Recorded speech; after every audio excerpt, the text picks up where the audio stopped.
कभी ये सोचा है कि शक्ति का, पावर का अंतिम रूप क्या हो सकता है? जरा एक ऐसे पल की कल्पना कीजिए जहां समय भी रुक गया हो और पूरा का पूरा ब्रह्मांड एक दिव्य सभा में पूछे जा रहे इसी एक सवाल पर अपनी सांसें थामे हुए हो। और बस यहीं से हमारी ये कथा शुरू होती है। देखिए, ये सिर्फ हथियारों की कोई तुलना नहीं है, नहीं, ये तो शक्ति के असली स्वरूप पर, उसके मतलब पर एक बहुत ही गहरा, एक ब्रह्मांडीय प्रश्न है। तो हुआ ये कि जब देवता खुद इस गहरे सवाल का जवाब नहीं ढूंढ पाए, तो वो अपनी जिज्ञासा लेकर पहुंचे सृष्टि के रचयिता स्वयं ब्रह्मा जी के पास। और बस वहीं से शुरू हुई ये भव्य तुलना, ये दिव्य पड़ताल। सभा में सबसे पहले उन अस्त्रों को सामने लाया गया जिनकी ताकत का आधार था फिजिकल और कॉस्मिक फोर्स। मतलब ये शक्ति के पहले और सबसे जबरदस्त दावेदार थे।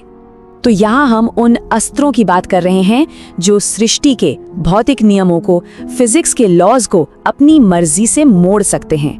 ये सिर्फ हथियार नहीं है, समझिए कि ये वो औजार हैं जो पावर की, शक्ति की परिभाषा की नींव रखते हैं।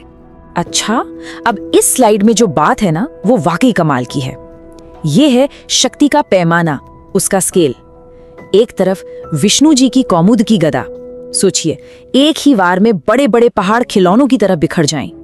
फिर कार्तिकेय का वेल, जो सिर्फ विनाश नहीं करता बल्कि वो न्याय का प्रतीक है, एकदम सटीक, एकदम अचूक।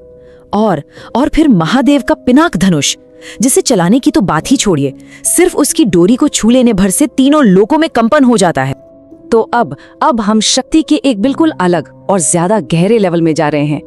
एक ऐसा स्तर जहां असर सिर्फ तबाही मचाना नहीं है, बल्कि हकीकत को ही हमेशा के लिए बदल देना है।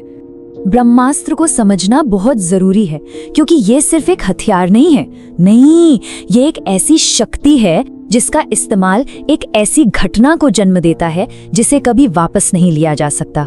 मतलब ये समय की धारा पर एक परमानेंट निशान छोड़ जाता है। इसके बाद पूरी सभा में एक गहरा सन्नाटा छा गया। जानते हैं क्यों? क्योंकि अब एक ऐसी शक्ति को पेश किया गया जो लड़ने का, विरोध करने का ऑप्शन ही खत्म कर देती है। पाशुपतास्त्र।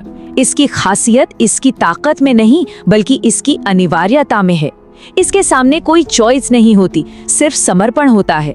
ये एक ऐसा बल है जिसे न तो देवता झेल सकते हैं, न दानव और न ही कोई और ये स्लाइड ये बड़ी खूबसूरती से दिखाती है कि एक तरफ है एब्सोल्यूट फोर्स, परम बल, और दूसरी तरफ है विष्णु का सुदर्शन चक्र।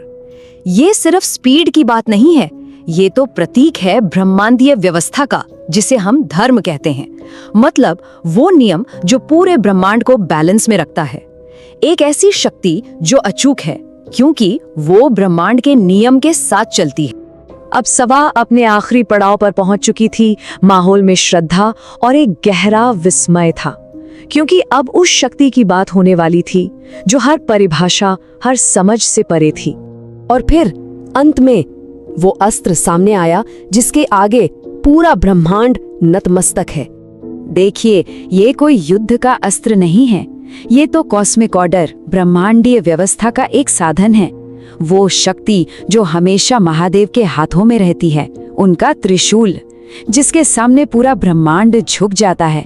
इसकी ऊर्जा को समझना तो देवताओं के लिए भी नामुमकिन है। ये सृष्टि के अंत का, मतलब डिसोल्यूशन का प्रतीक है। ये हर तरह के टकराव और मुकाबले से बहुत परे है। इस दिव्य प्रदर्शन के बाद सभा का जो शुरुआती सवाल था, वो अब एक गहरे चिंतन में, एक गहरी सोच में बदल चुका था। और तब सभा को ये समझ आया कि सबसे बड़ी शक्ति वो नहीं है जो सबसे ज्यादा विनाश कर सकती है, नहीं, बल्कि वो है जिसे धारण करने वाले के पास उसे इस्तेमाल न करने का विवेक हो, समझ हो। यही तो धर्म का असली सार है।